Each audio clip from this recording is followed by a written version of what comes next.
My sister didn't wait for dessert. She pushed back her chair, stood under the glow of the Christmas lights, and said clear as glass, "Dad's savings are all mine." She gets nothing. No whisper, no hesitation, just a public slice meant to land deep. A few relatives even clapped. Someone laughed. I didn't cry or argue. I just turned to my father, watching his smile die in real time. "Dad, should I tell them what you told me?" His face drained. Sienna's voice snapped sharp and panicked. "Told you what? Before I tell you the rest, tell me where are you listening from, so I know I'm not alone. And when you've heard my story, tell me what would you have done in my place." My name is Nora, and for as long as I can remember, I've learned how to take up as little space as possible in my own family.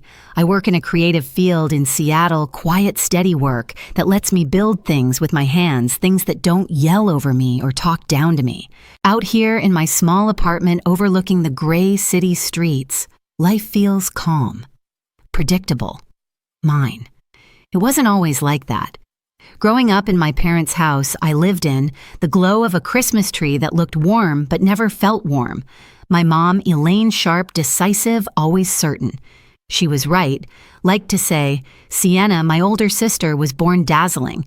I was the strong one, which in our house meant the child expected to need nothing. If Sienna wanted something, it appeared.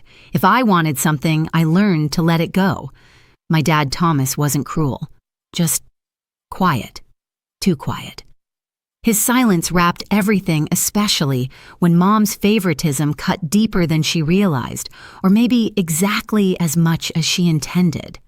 When I was about 8, I remember wandering into his study and seeing him close a small savings book so fast the pages snapped. He knelt beside me and whispered, "Your share will be safe, sweetheart. No one can take what's meant for you." At that age, I didn't understand why he needed to say it like a secret. Almost a decade later, at 17, I understood too well. I heard my parents whispering in the kitchen, my mom urging my dad, hesitating about giving everything they'd saved to Sienna because she'll need it more. My name wasn't angry on their tongues, just absent, which somehow hurt more. Even now, years later, stepping into their house for Christmas felt like stepping into a museum of old wounds. The familiar living room glowed with garlands and warm bulbs, but the air carried that tight, brittle tension I'd grown up breathing. Sienna swept through the room like she owned the holiday itself, dressed in something expensive, her voice bright as she told a cousin about her wedding plans. My mom hovered closely behind her, nodding, proudly touching her arm, turning her name into a spotlight. "Seattle must keep you busy," Mom said when she finally noticed me, her smile soft but her eyes already drifting back to Sienna. "You've always managed on your own. Some people don't need as much help." Translation: Sienna needs everything. You need nothing. My dad offered me a quick strained nod from across the room. A few days earlier, he had called me just before dinner, voice unsteady, saying, "There's something I need to tell you before Christmas." But before I could ask what, he hung up. And tonight he hadn't said a word about it. I felt it in my chest, a shift, a warning. Something was coming, something big. Dinner started the same way it always did in my family. Too many side conversations, too many people talking over one another, and the kind of laughter that felt just a touch too loud, like everyone was trying to prove something. I slid into my seat near the end of the table, the spot where I'd always ended up, as if the arrangement had been assigned the day I was born. Sienna sat at the center exactly where the chandelier light hit her hair just right. She loved that seat. She loved moments built around her. Tonight was no different. I watched her adjust the napkin on her lap with that effortless entitlement she'd perfected since childhood. Dad helped us lock in the venue, she told an aunt, her voice floating down the table. And he's covering the bigger expenses. It's going to be perfect. The aunt smiled at her the way people smile at a bride-to-be, soft, shallow, unquestioning. Mom, sitting beside Sienna, added, "When a child is chosen for something great, the whole family rises with her." She didn't look at me when she said it. She didn't have to. I felt the shift, then the first curl of heat in my chest. Not anger, not yet, just recognition. This pattern, this choreography. I knew every step.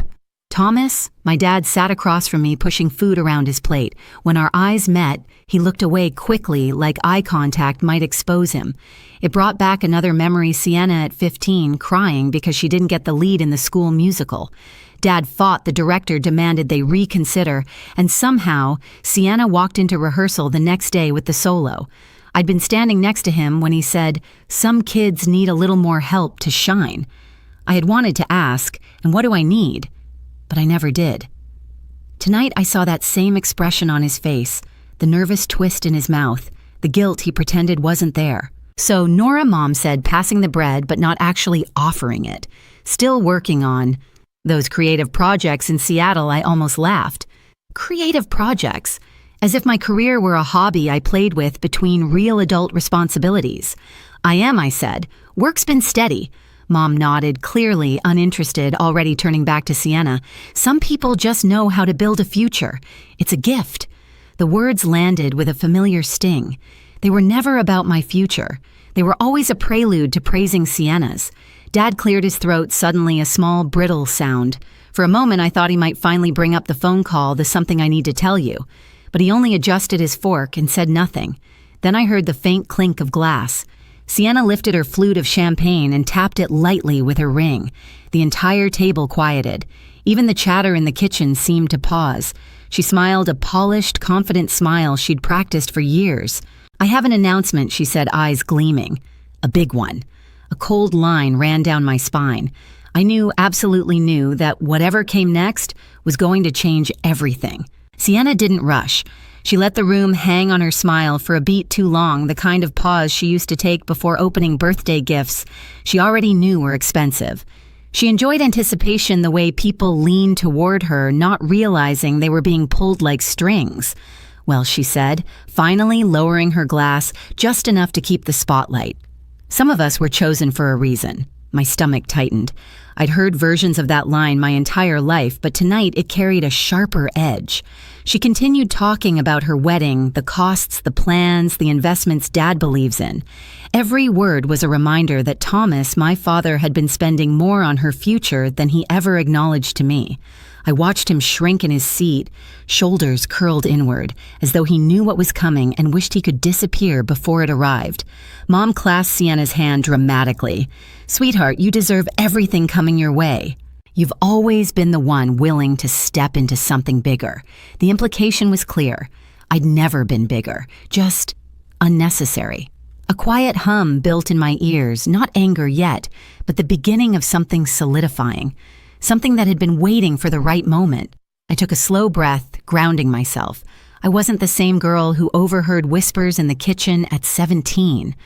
I wasn't fragile or unsure anymore. I was the woman who had sat across from Ms. Reeves just days ago, reviewing notarized documents, signed transfers, and the legal protections Thomas had asked to put in place protections for me. Protections he'd been too afraid to say aloud. He'd wanted to tell me. The night he called, his voice cracking. "There's something you need to know. I should have told you a long time ago." Then the line went silent. Fear, guilt. I wasn't sure, but I understood one thing. He'd been carrying a truth that terrified him, and I had secured that truth before anyone else could touch it. Back at the table, Sienna raised her glass again, as if claiming a stage. "Since we're all here," she said, "I think now is the perfect time." Relatives leaned forward. Forks paused. Even the youngest cousin stopped fidgeting. My dad's hand twitched. "Just once." "But I saw it," Nora, Mom said lightly. "Try to smile. This is a family moment." Family moment in our house that usually meant I was about to be reminded exactly where I didn't belong. Sienna's chair scraped loudly as she rose to her full height, basking in the glow of the chandelier. Her confidence was absolute, the kind that comes from a lifetime of being told the world was already hers. I felt a stillness settle inside me, a strange calm, cold and clear. I wasn't here to fight or to shout or to prove anything. I was here to end something. Sienna inhaled theatrically. "It's time," she said. And I knew the next words out of her mouth would detonate the night. Sienna didn't hesitate. She lifted her chin the way she always did when she wanted the room to worship her, and said loud enough for every relative packed around that long Christmas table to hear Dad's savings are all mine. She gets nothing. For a few seconds, no one breathed. Then the room erupted. Someone clapped first, an uncle who'd always treated Sienna like a prize ribbon. Another joined in. A cousin laughed. Glasses lifted, holiday music hummed like background applause. It all blurred loud and echoing until their cheers sounded like they were happening underwater. I didn't move. Not because I was shocked, though I was, but because I suddenly felt something settle inside me. Something steady. Cold. Not fear. Truth. Sienna basked in it. Her smile spread wide, triumphant, like she'd finally stepped into her rightful crown. It's what Dad thinks is fair, she continued, swirling the champagne in her glass. Some of us build futures. Some of us don't need anything. Her eyes flicked to me with deliberate sweetness. A sugar-coated blade. Mom squeezed her arm proudly. This is a big step for her.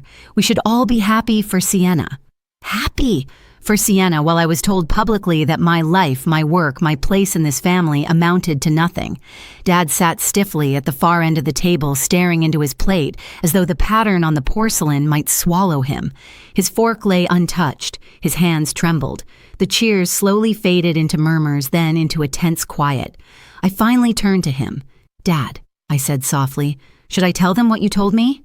The room froze. A single ornament on the tree shifted as the heating vent clicked on. That tiny metallic sound was the only movement in the house. Thomas's face went white, drained so fast it looked like someone had pulled the light out of him. His lips parted, but nothing came out. He went pale.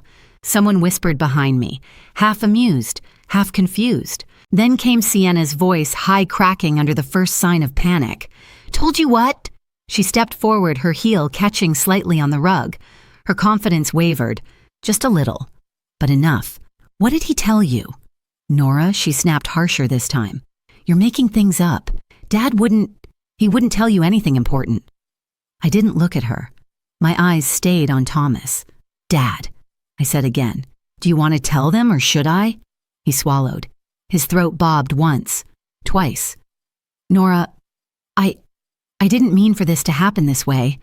Mom leaned toward him, eyebrows tightening. Thomas, what is she talking about? Why are you acting like I told her? He finally whispered, voice shaking, that she had her own share, that I'd set it aside years ago, before any of this. The table buzzed quiet, electrified. Sienna shook her head. What share, Dad? What is she talking about? He didn't answer. He couldn't. So I did. A few days ago, I said, keeping my voice steady, Dad called me. He wanted to tell me something before Christmas, but he couldn't get the words out. I already knew it was serious. So I met with someone. Mom's eyes narrowed. With whom, Ms. Reeves? I said. My attorney. The word attorney sliced across the table like a blade. Gasps. A dropped fork. Someone muttered, oh God. Sienna's jaw fell open. You got a lawyer, I did, I said. Because Dad wanted his savings and the assets he'd been putting aside for me secured legally. He wanted to make sure no one could pressure him into changing his mind. Mom snapped. He never said that. You're twisting things. Thomas, tell her you didn't. I did, he said quietly, voice cracking. Elaine? I did. I've been saving for both girls. But you kept telling me Nora didn't need it, that Sienna needed more. And I let you talk me out of it, over and over again. His hands shook on the table. But I wanted Nora to have what was meant for her. I should have said it out loud. I should have protected her sooner. Sienna's face contorted, part disbelief, part rage. This isn't happening. You're lying. Mom, tell him to stop. This isn't fair. Fair, I repeated. Is that what you're calling this? She pointed a trembling finger at me. You took everything. You went behind our backs. You tricked Dad. No, I said calmly. I followed through on what he asked me to do. Someone had to. Mom was shaking her head violently, muttering something about betrayal and manipulation, but the truth was already out there and it wasn't going back in. Thomas forced himself to look at Sienna. Sweetheart, I love you, but you've been given so much. Too much. And Nora? She's been left out of things she shouldn't have been. Silence. Heavy, cold. We talked about this, Mom, insisted, voice rising. Everything should go to Sienna. She's the one with real responsibilities. And I let you decide that. He burst out louder than I'd heard him speak in years. I let you make me feel guilty for wanting to take care of both daughters instead of just one. Sienna blinked fast, fighting tears of anger. So what now? What happens to me? I held her gaze unflinching. What happens, I said, is exactly what was already done. The transfers were signed. The account is under my ownership. It's legal. It's final. "You can't do that," she yelled. I kept my voice quiet, steady. "It's already done." She looked around as if expecting anyone to stand up for her. No one moved. Even the distant sound of carolers outside seemed to fade. For the first time in her life, Sienna had no audience, no applause, no rescue, just consequences. Thomas wiped his eyes. "I'm sorry, Nora. I should have protected you better." I nodded once. "You did, just later than you should have." A long, unraveling silence followed one that felt like years of imbalance finally leveling. And in that silence, something broke. Not in me, in them. The room didn't recover. Not in the way anyone wanted it to. The conversation didn't pick back up, the laughter didn't return, and whatever version of family we had been performing for years collapsed quietly under the weight of the truth. Sienna sank back into her chair, staring at her empty plate as if it might rewrite the night for her. Mom pressed her hands to her temples, whispering sharp, broken fragments. Denial, disbelief, excuses that no longer worked. The power she held over the narrative had slipped, and she knew it. Dad stood slowly. For a moment, I thought he might fall. "Nora," he said, voice rough, "I should have told you sooner. I should have stood up for you long before tonight." He looked smaller than I'd ever seen him, humbled and exhausted. "I let fear make choices for me. I'm sorry." I nodded. Not with bitterness, not with triumph, just with the understanding of someone who'd waited a long time for honesty. Around us, relatives avoided eye contact. Some looked guilty, some confused, some ashamed for cheering minutes earlier. No one tried to fix it. No one could. I pushed my chair back and stood. The room felt too warm, too crowded, too full of memories I'd carried alone. When I opened the front door, cold air rushed over me, sharp, clean, real. Snow had started to fall, dusting the walkway in soft white. Behind me, I heard Dad murmur my name, but I didn't turn around. For the first time in years, I wasn't leaving that house defeated. I wasn't running. I was walking out with what was mine, my share, my truth, and a future that didn't require their permission. I've learned something since that night. Justice doesn't always roar. Sometimes it arrives quietly in a signed document, a steady voice, or the simple decision to walk away with your dignity intact. I didn't win by shouting. I won by standing still while the truth finally caught up to everyone else. If you've ever faced favoritism or been pushed to the edges of your own family, tell me where you're listening from. Share your story in the comments and subscribe if you want more stories like this. You're not alone, not anymore.